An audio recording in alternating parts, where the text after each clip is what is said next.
Good morning, darling. Good morning, Charles. It certainly is. What suddenly is what? A good morning, a tremendously good morning. There isn't a cloud in the sky and everything looks newly washed. Edith's keeping your breakfast hot. You'd better ring. Anything interesting in the Times? Don't be silly.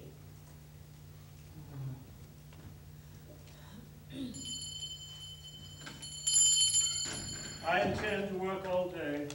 Good. It's extraordinary about daylight, isn't it?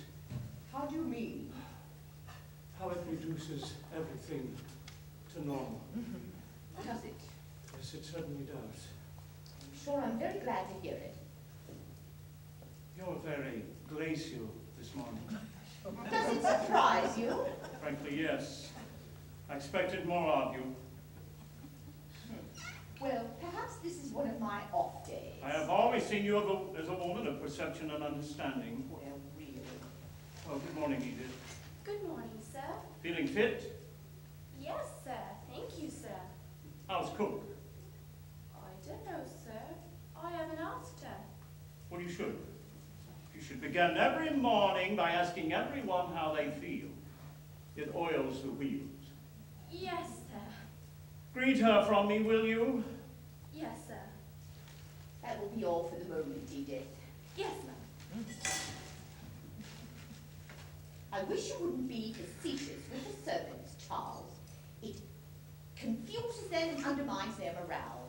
I consider that remark retrogressive, if not downright feudal. I don't care what you consider it.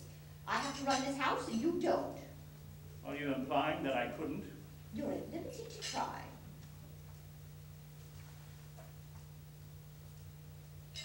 I take back what I said about it being a good morning. It's a horrid morning.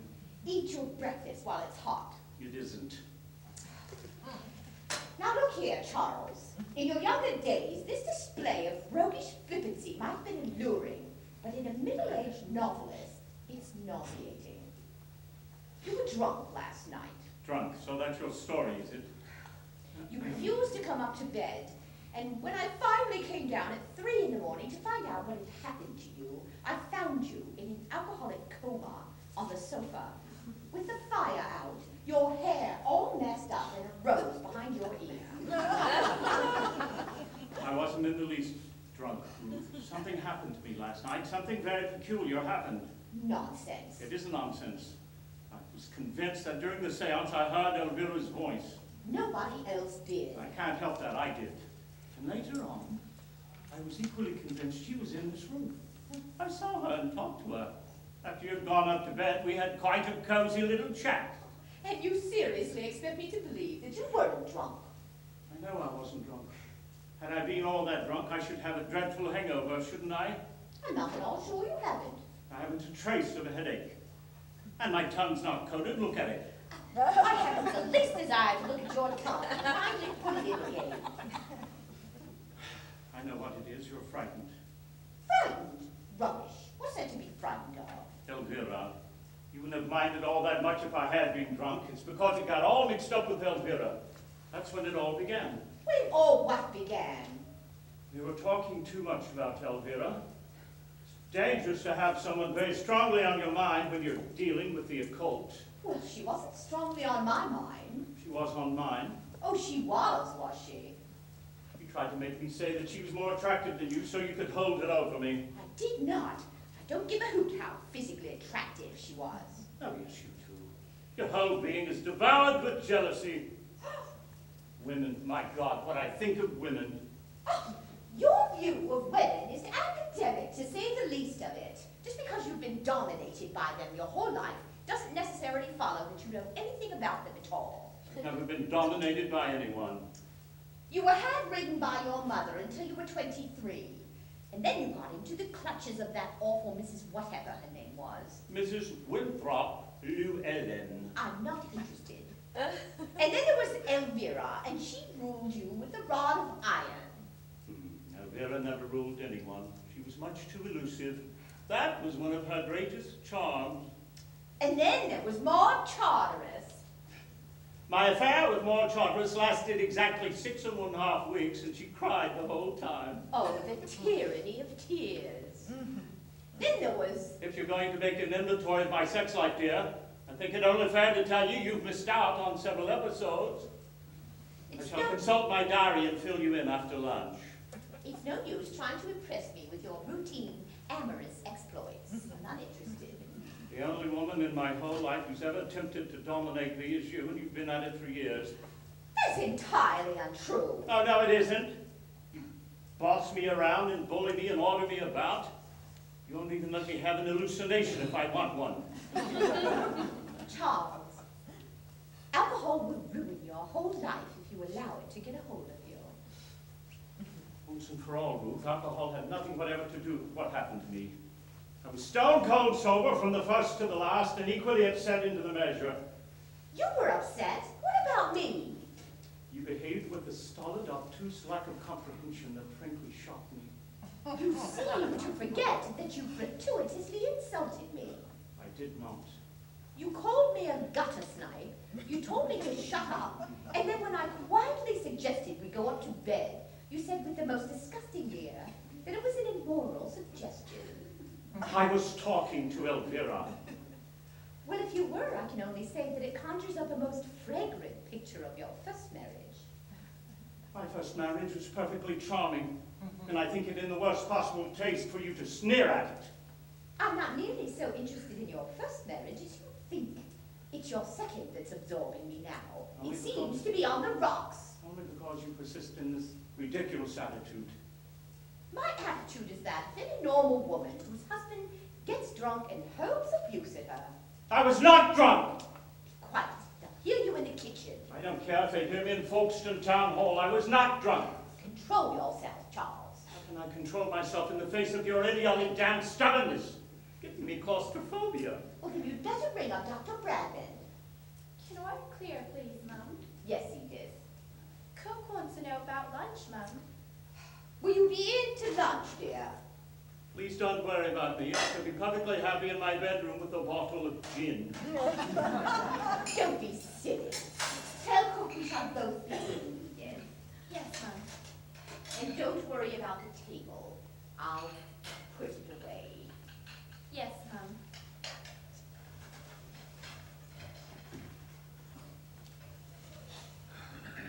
Please, Ruth, be reasonable. I'm perfectly reasonable. I wasn't pretending. I really did believe that I heard Elvira's voice. And when I saw her, I was appalled.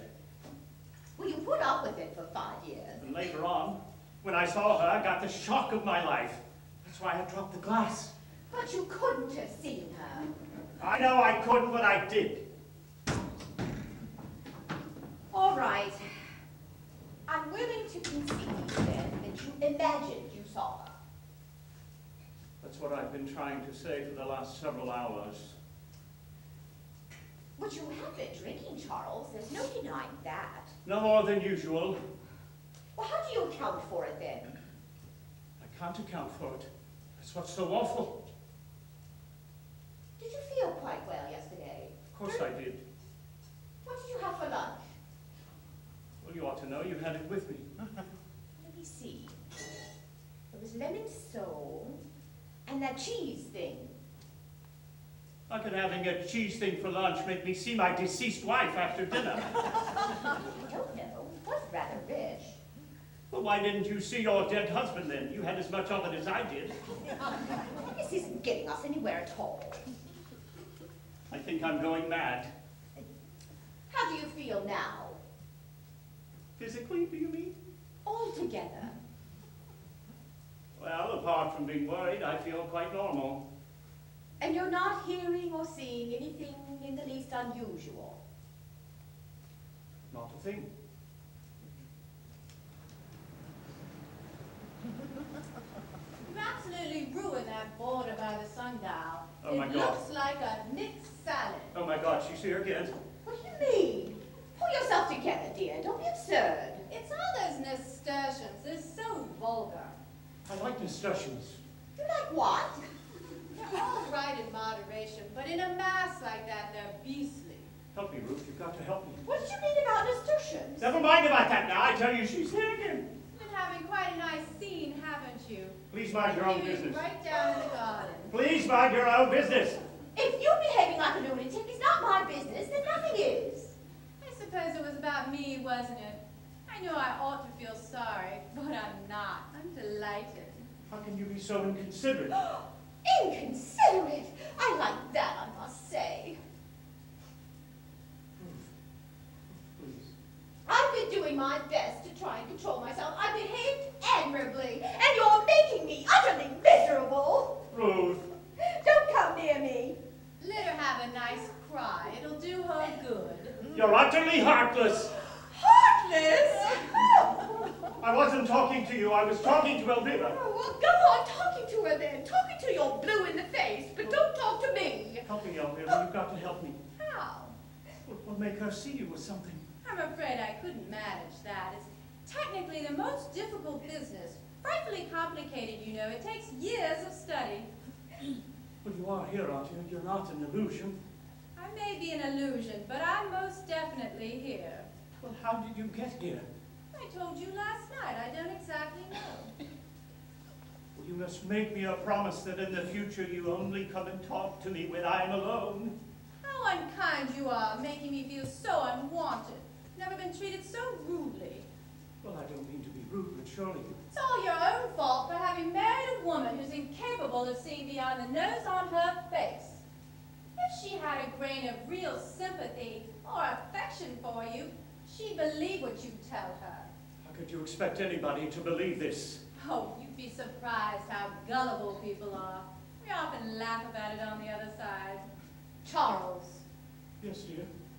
I'm awfully sorry I was cross. You are? Yes, dear. I understand everything now. I do, really. You do? Look out, she's up to something. Will you please be quiet? Very well, dear. We'll all be quiet. We'll be as quiet as little mice.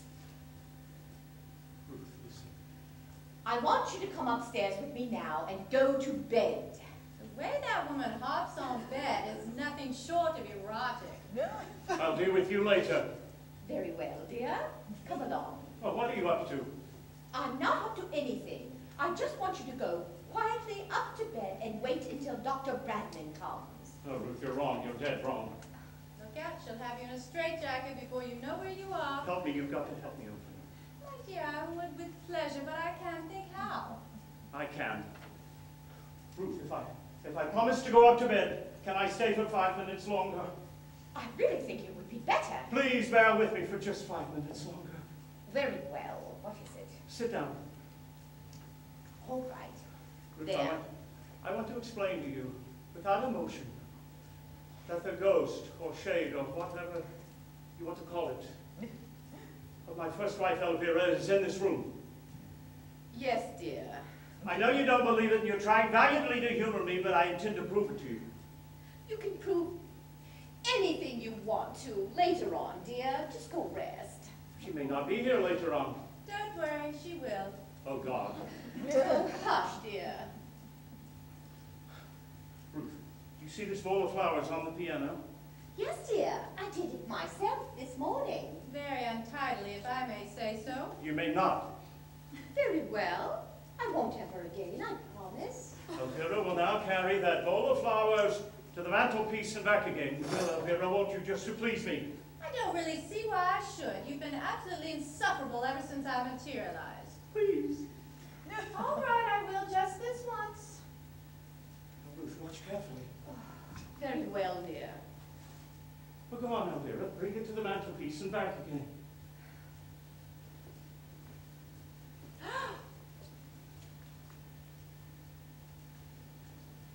Oh! Oh! Charles, how dare you? You ought to be ashamed of yourself. What on earth for? It's a trick. I know perfectly well it's a trick. You've been working up to this. It's all part of some horrible plan. It isn't. I swear it isn't. Elvira, do something else, for God's sake. Certainly anything to oblige. You want to get rid of me. You're trying to drive me out of my mind. Don't be so silly. Oh, you're cruel and sadistic, and I'll never forgive you. Oh!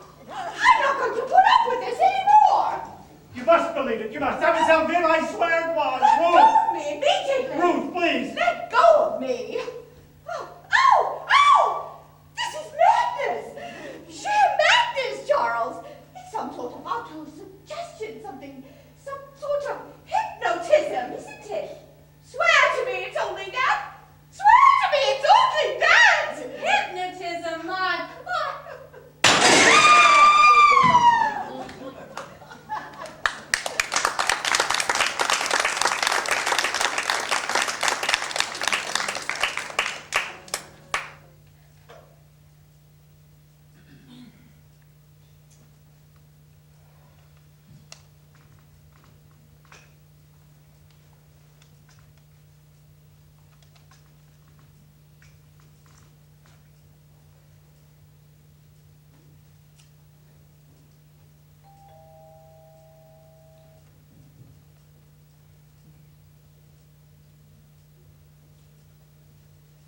Madame or Party? My dear Mrs. Condomine, I came directly. I got your message. It was so kind of you. Kind? Nonsense. Nothing kind about it. I look upon it as an outing. I'm so glad. Will you have some tea? China or Indian? China. Good. I never touch Indian. It upsets my vibrations. Sit down. Thank you. I find this room very interesting. Very interesting indeed. I noticed it the other night. I'm not entirely surprised. 2 lumps of sugar, please. No milk at all.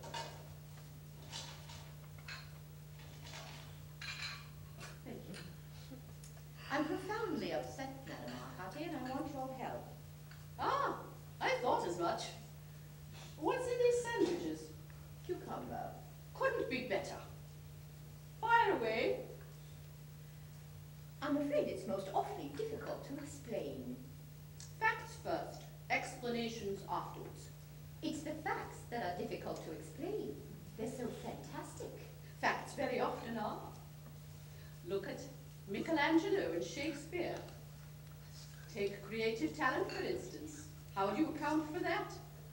It's all the fashion these days to ascribe it all to glands. But my reply to that is fiddle-dee-dee. I'm sure you're quite right. There are more things in heaven and earth than are dreamt of in your philosophy, Mrs. Condomine. There certainly are. Come now, take the plunge, out with it. You've heard strange noises in the night, no doubt. Boards creaking, doors slamming, subdued moaning in the passages. Is that it? No, I'm afraid it isn't. No sudden gusts of cold wind, I hope. No, it's worse than that. Well, I'm all attention. I know it sounds idiotic, but the other night, during this seance, something happened. I knew it. Probably a poltergeist. They're enormously cunning, you know. They sometimes lie doggo for days. You know my husband was married before? Yes, I've heard it mentioned. His first wife, Elvira, died comparatively young. Where? Here, in this house, in this very room. I'm beginning to see daylight. She was convalescing after pneumonia, and one evening she began to laugh helplessly at the BBC and died of a heart attack. And she materialized the other evening, after I had gone. Not to me, but to my husband. Oh, capital! Capital! Oh, but that's splendid! From your own professional standpoint, I can understand how this might be regarded as a major achievement. A triumph, my dear. Nothing more nor less than a triumph. But from my own personal point of view, it is, to say the least of it, embarrassing. At last, a genuine materialization. Please do sit down again, Madame Arcati. How could anyone sit down at a moment like this? This is tremendous. I haven't had such success since the Sudbury case. Nevertheless, I must insist upon you sitting down again and controlling your natural exuberance. I would like to point out that I hold you entirely responsible. Forgive me, Mrs. Condomine. I am abominably selfish. How can I help you? How? By sending her back immediately to where she came from, of course. I'm afraid that's easier said than done. You mean she's liable to stay here indefinitely? It's difficult to say. I fear that depends largely on her. But my dear Madame Arcati, Where is she now? my husband has driven her into Folkestone. Apparently, she was anxious to see an old friend who's staying at the Grand. Forgive this formality, but I must make a report to the psychical research people. I would be most obliged if no names were mentioned. The report will be confidential. This is a small village, you know, and gossip would be most undesirable. I quite understand. You say she was visible only to your husband.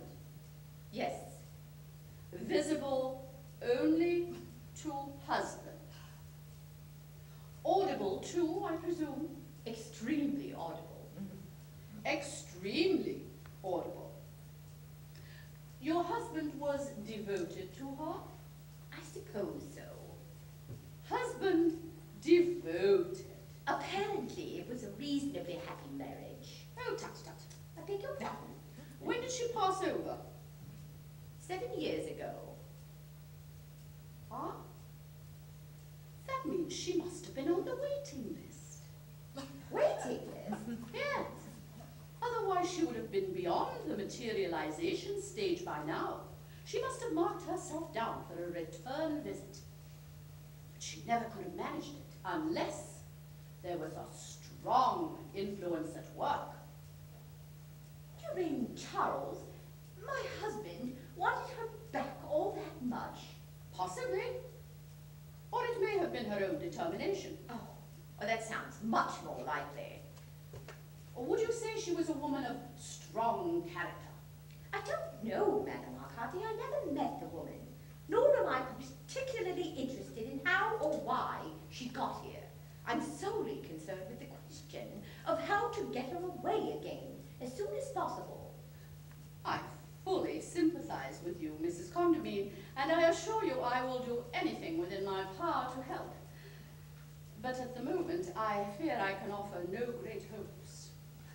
But I always thought there was some sort of way of exorcising ghosts, some sort of ritual. Oh, you mean the old bell and book method? Well, yes, I suppose I do. Poppycock, Mrs. Condamine. It was quite effective in the old days of genuine religious belief. But I'm afraid that's all changed now. Be that as it may, Madame Arcati, I must insist upon you doing your utmost to dematerialize my husband's first wife as soon as possible. The time has come for me to admit to you frankly, Mrs. Condamine, that I haven't the faintest idea how to set about it. You mean to sit there and tell me, after mischievously conjuring up this ghost or spirit or whatever she is, and placing me in a most hideous position, that you are unable to do anything about it at all? Honesty is the best policy. Oh, this is outrageous. I ought to hand you over to the police. Oh, you go too far, Mrs. Condamine. I go too far, indeed. Do you realize what your insane amateur muddling has done? I have been a professional since I was a child, Mrs. Condamine. Amateur is a word I cannot tolerate. Well, it seems to be the height of amateurishness to conjure up some malignant spirit and not be able to get rid of them again. I was in a trance. Anything might happen when I'm in a trance. Well, all I can suggest is that you go into another trance immediately and get this damned woman out of my house. I can't go into trances at a moment's notice. It takes hours of preparation. In addition to which I have to be extremely careful of my diet for days beforehand. Today, for instance, I happened to lunch with friends and had pigeon pie, which, with these cucumber sandwiches, would make a trance out of the question. Well, you'll have to do something. Oh, this is too humiliating. It really is. Oh, please, try not to upset yourself. Nothing can be achieved by upsetting yourself. That's all fine for you to say. You don't have any realization of my position in all of this. Try to look on the bright side. Bright side, indeed. If your husband's first wife suddenly appeared from the grave and came to live in the house with you, do you think you would be able to look on the bright side? I resent your tone, Mrs. Condamine. I really do. Well, you decidedly have no right to. You're entirely to blame for this whole horrible situation. Kindly remember, I came here the other evening at your own invitation. On my husband's invitation. I did what I was requested to do, which was to give a seance and establish contact with the other side. I had no idea there was any ulterior motive mixed up with it. Ulterior motive? Yes, your husband was obviously eager to get in touch with his former wife. Had I been aware of that at the time, I should naturally have consulted you beforehand. After all, noblesse oblige. My husband had no intention of getting in touch with anyone on the other side. The whole thing was planned in order for him to get material for a book that he's writing about a homicidal medium. Am I to understand that I was invited only in the spirit of mockery? Not at all. He merely wanted to make some notes on the tricks of the trade. Tricks of the trade? Insufferable! I've never been so insulted in my life. I fear we have nothing more to say to one another, Mrs. Condamine. Goodbye. Oh, please, don't go. Your attitude from the outset has been most unpleasant, Mrs. Condamine. Some of your remarks have been discourteous in the extreme. And I should like to say, without umbrage, that if you and your husband were foolish enough to tamper with the unseen for paltry motives and in the spirit of ribaldry, then what has happened to you is your own fault. And to coin a phrase, as far as I am concerned, you can stew in your own juice.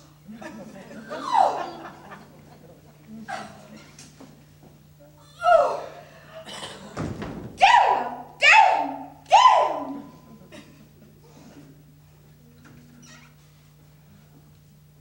What on earth was Madame Arcati doing here? She came to tea. Did you ask her? Of course I did. You didn't tell me you were going to. You didn't tell me you were going to invite Elvira to live with us. I didn't.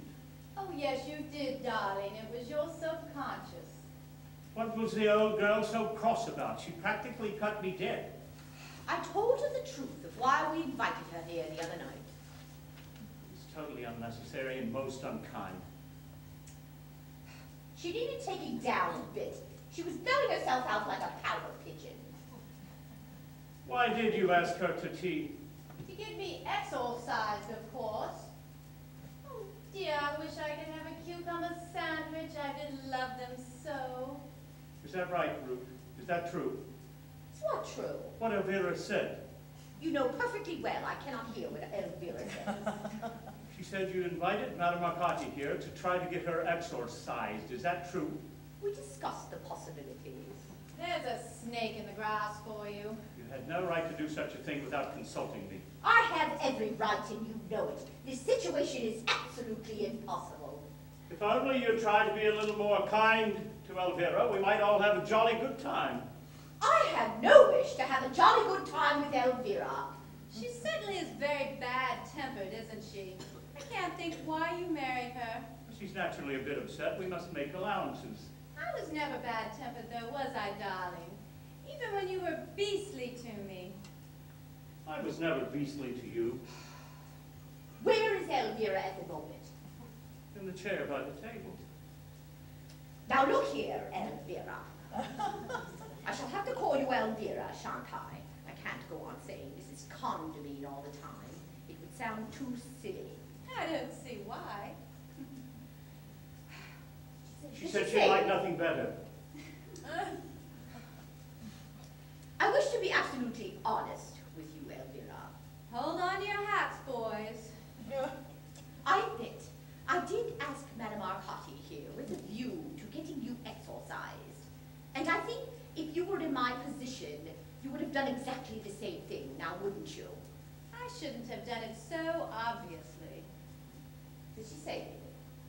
She just nodded and smiled. Oh, thank you, Elvira. That was generous of you. I want, before we go any further, to ask you a frank question. Why did you come here, really? I can't see that you hope to achieve anything by it beyond the immediate joke of making Charles into some sort of astral bigamist. I came because the power of Charles's love tugged and tugged and tugged at me. Didn't it, my sweet? What did she say? She said she came because she wanted to see me again. Well, she's done that now, hasn't she? Oh, we can't be inhospitable, Ruth. I have no wish to be inhospitable, but I should like to know just how long you intend to stay, Elvira. I don't know. I really don't know. Isn't that awful? She says she doesn't know. Well, surely that's a little inconsiderate. Didn't the old spiritualists have any constructive ideas about getting rid of me? What did Madame Arcati say? She said she couldn't do a thing. Hooray! Well, don't be upset, Ruth dear. We'll soon adjust ourselves, you know. I can't see why we can't all have a good deal of fun out of it. Fun? Charles, are you mad? Well, I thought I was at first, but now I must say I'm beginning to enjoy myself.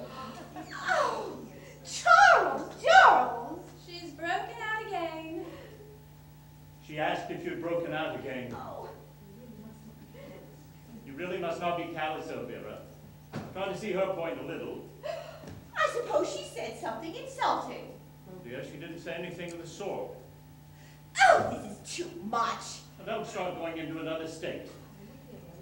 I've been doing my level best to try to control myself ever since yesterday morning.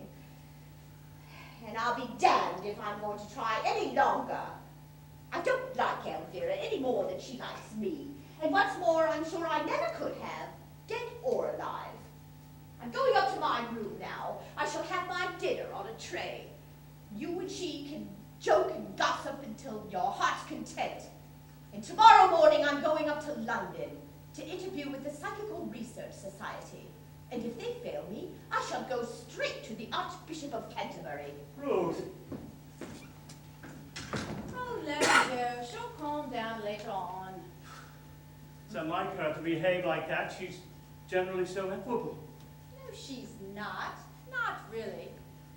Her mouth gives her away, Charles. It's a hard mouth. Her mouth's got nothing to do with it.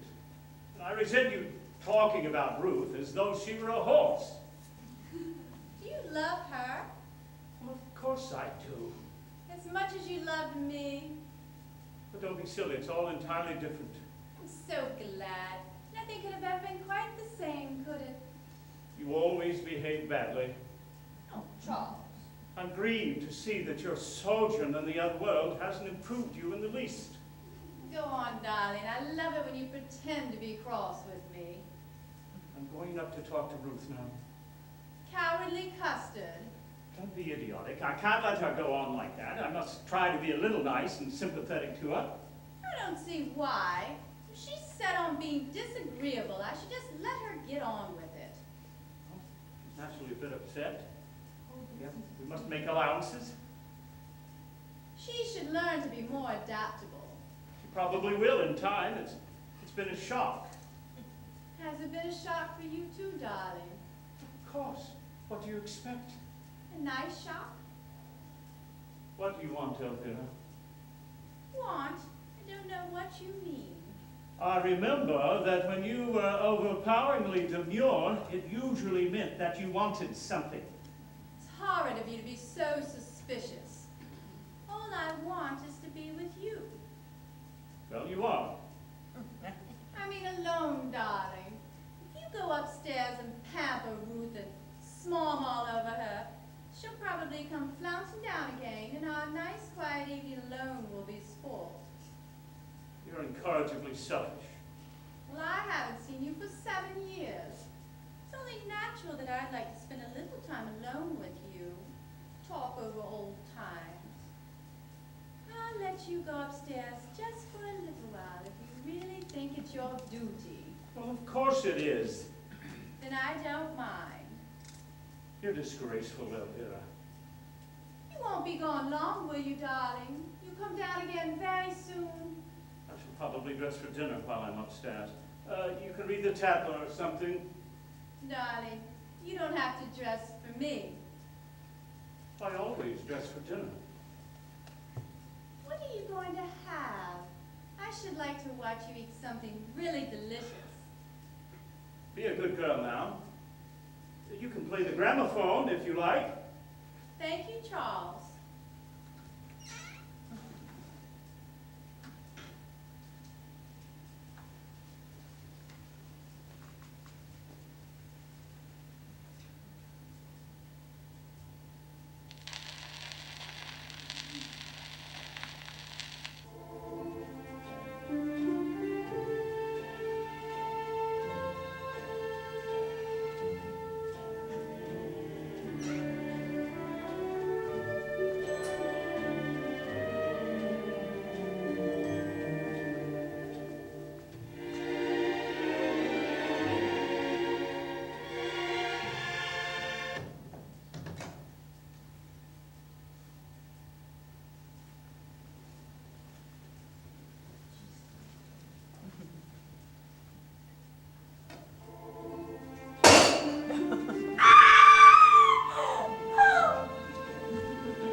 Does it show any signs of clearing? No, it's still pouring. I do sympathize with you, really, I do. It's been quite a chapter of accidents, hasn't it? It certainly has. It happens sometimes, you know. Everything seems to go wrong, as if some evil forces were at work. I remember once when George and I went on a fortnight's holiday, not long after we were married. We were dogged by bad luck from beginning to end. The weather was vile. George sprained his ankle, and I caught a cold and had to stay in bed for 2 days. And to crown everything, the lamp fell over in the sitting room and set fire to the treatise George had written on hyperplasia of the abdominal glands. How dreadful. He had to write every single word all over again. Are you sure you don't want a cocktail or a sherry or anything? No, really, I can't. When George comes down, we have to go like lightning. We were supposed to be at the Wilmots at 7. And it's nearly that now. Well, I think I shall have one. I feel I need it. Don't worry about your husband's arm, Mrs. Condamine. I'm sure it's only a sprain. It's not his arm I'm worried about. And I'm sure Edith will be up and about in a few days. Cook gave notice this morning. Really? Servants are awful, aren't they? Not a shred of gratitude. At the first sign of trouble, they run out on you like rats leaving a sinking ship. I can't feel that your simile was entirely fortunate, Mrs. Bratton. I really didn't mean it that way, Mrs. Condamine. Nothing to worry about, Miss Condamine.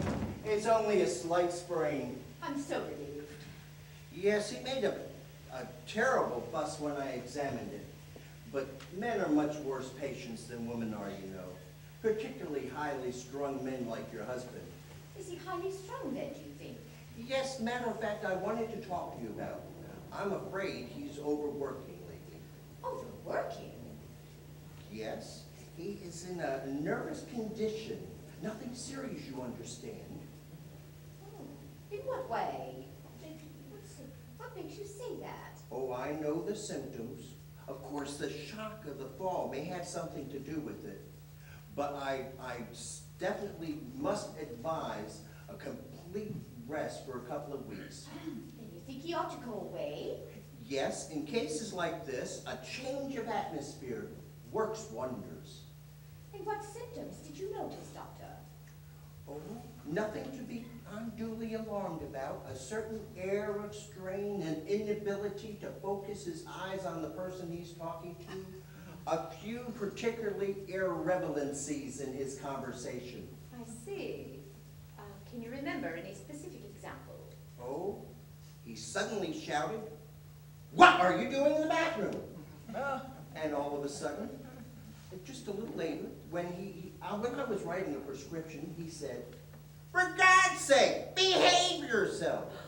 But how extraordinary. Oh, he often goes on like that, especially when he's immersed in writing a book. Oh, I'm not in the least bit perturbed about the whole thing, but I do feel that a complete rest and change would be a very good idea. Thank you, Doctor. Will you have a sherry or anything? No, thank you. We really must be off. How is poor Edith? Oh, she'll be all right in a couple of days. She's recovering from the concussion. You know, it's funny to think that both your housemaid and your husband should fall down on the very same day. I suppose, if that sort of thing amuses you. No, I really didn't mean it that way. Come along, Violet. You're talking too much as usual. George, you are horrid. Goodbye, Mrs. Condamine. Goodbye, Mrs. Bradman. I'll pop in and check on both patients sometime tomorrow morning. That would be lovely, Doctor. How does it feel? All right. It's only a slight sprain, you know. Is this damn sling essential? It's a wise precaution. It prevents you from using your left hand except when it's really necessary. I had intended to drive to Folkestone. It would be better if you didn't. You can easily wait and go tomorrow, Charles. I can't stand another one of these dreary evenings at home, Charles. It'll drive me dotty. I haven't seen a movie in 7 years. Let me be the first to congratulate you. What's that, old man? Charles, control yourself, I implore you. Sorry, I forgot. You can drive the car if you promise to go very carefully and slowly. Use your left hand only as little as possible. What? You'd much better stay at home. Could you take a minute? I'm afraid not. There's much to do around the house, and there's poor Edith to attend to. Well, I'll let you two fight it out amongst yourselves. But remember, if you do insist on going in, carefully does it. The roads are very slippery anyhow. Come along, my dear. Goodbye again, Mr. Condamine. Goodbye. Oh, I'll see you out.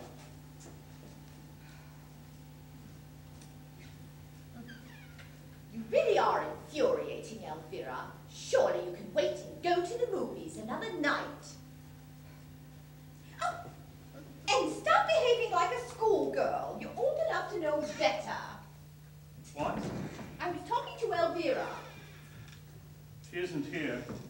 Well, she was a moment ago. She threw a rose at me. Oh, she's been very high-strung all day. I know this mood of old usually meant she was up to something. Are you sure she isn't here? Quite sure. Good. I have to talk to you. Oh, God. I must. It's important. Been behaving very well the last few days, Ruth. Now you'll start getting into another state. I resent that air of patronage, Charles. My patience is getting stretched to its uttermost. As far as I can see, the situation is just as bad for Elvira, if not more so. She comes back trustingly after all those years in the other world. And what is she faced with? Nothing but brawling and hostility. Well, what did she expect?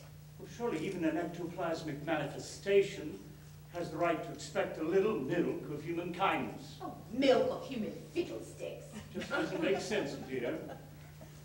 Elvira is about as trusting as a puff adder.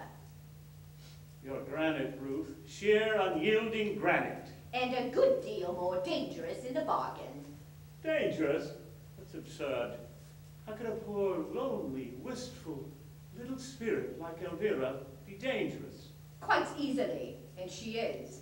She's beginning to show her hand. How? In what way?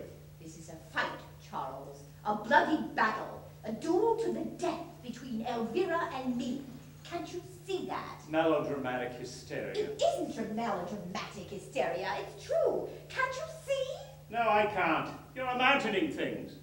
Jealousy causes people to have the most curious delusions. I'm trying my best not to lose my temper with you, Charles, and you're making it increasingly difficult. All this talk of battles and duels? Elvira came here with one purpose and one purpose only. And if you can't see that, you're a bigger fool than I thought you. What purpose could she have beyond wanting to see me again? Her purpose is perfectly obvious. It's to get you to herself forever. That's absurd. How could she? By killing you off, of course. Killing me off? You're mad! Why do you suppose poor Edith fell down the stairs and nearly cracked her skull? What's Edith got to do with it? Because the whole top of the stair had been covered with axle grease. Cook discovered it afterwards. You're making this up, Ruth. I'm not. I swear I'm not. And why do you suppose, when you were lopping that dead branch off the pear tree, that the ladder broke? Because it had nearly been sawn in two on both sides. Why would she want to kill me? I could understand her wanting to kill you. Why me? If you were dead, it would be her final triumph over me. She'd have you all to herself on her damned astral plane, and I'd be left high and dry. She's probably planning some sort of spiritual remarriage. I wouldn't hold anything past her. Oh, Ruth. She couldn't be so sly, so wicked. She couldn't. Couldn't she just? Well, I grant you as a character, she was always rather light and irresponsible, but I never dreamed her capable of low cunning. Well, perhaps the spirit world has deteriorated her. Oh, Ruth. Oh, for heaven's sakes, stop looking like a wounded spaniel and concentrate. This is serious. What are we to do? We're not to let her know we suspect a thing. Behave perfectly ordinarily. I'm going to see Madame Arcati immediately. And if a trance is necessary, she shall go into a trance if I have to beat her into it. This is appalling. I'll be back in half an hour. Tell Elvira I've gone to see the vicar. Look out. What do you mean? What? I just said it's a nice look out. What's a nice look out? Oh, the weather, Elvira. The glass is going down and down and down. It's positively macabre. I find it difficult to believe that you and Ruth, at this particular moment, can't think of anything more interesting than the weather. This is intolerable. Ruth. Has she broken out again? What did she say? She asked if you had broken out again. Oh, how dare you speak to me that way, Elvira? Charles and I were not talking about weather, as you so shrewdly suspected. I should loathe you to think we had any secrets from you. However, as Charles seems determined to place your wishes above mine in everything, then I have nothing further to say. I'm sure I hope you both enjoy yourselves. There now. Oh, Charles, have you been beastly to her? No. Ruth doesn't like being thwarted any more than you do. She's a woman of sterling character. It's a pity she's so ungiving. As I've told you before, I don't want to discuss Ruth with you. Makes me uncomfortable. I won't mention her again. Are you ready? What for? Go to Folkestone, of course. I want to have a glass of sherry first. How familiar this is. In what way familiar? All through our married life, I had only to suggest something before you would immediately begin hedging me off. Not hedging you off. I just said it's a All filthy right, night. all right. We'll spend another quiet, intimate evening at home with Ruth, snapping at us like a terrier. She's absolutely ruined this room. Look at those curtains. That awful shawl on the piano. Lady McKinley sent that to us from Burma. Obviously because it had been sent to her from Birmingham. If you don't behave yourself, I shan't take you to Folkestone ever. Please, Charles, don't be elderly and grand with me. Please, let's go now. I want to have my sherry first. Oh, tiresome, darling. I've been waiting about for hours. And a few more minutes won't make any difference then. Besides, the car won't be back for half an hour at least. What do you mean? Ruth's taken it. She had to go and see the vicar. What? What on earth's the matter? You say Ruth's taken the car? Yes, to go and see the vicar, but she won't be long. Oh my God! Oh! Elvira! Oh my God! Stop her! You must stop her at once! Why? What for? Go on and stop her immediately! It's too late now. I heard her leave a couple of minutes ago. Oh no! What are you going on like this for? No! What have you done? Done? I haven't done anything. Elvira, you're lying. No, I'm not lying when I said a lie about. What are you in such a state I'm for? not in a state. I don't know what you mean. You've done something horrible. No, Charles. Don't look at me like that. I haven't. I swear I haven't. My God, the car. No! Ruth was right. You did want to kill me. No, Charles! You've done something to the car. No, I haven't. No. What have you done? Answer me. No! No! Answer me. No!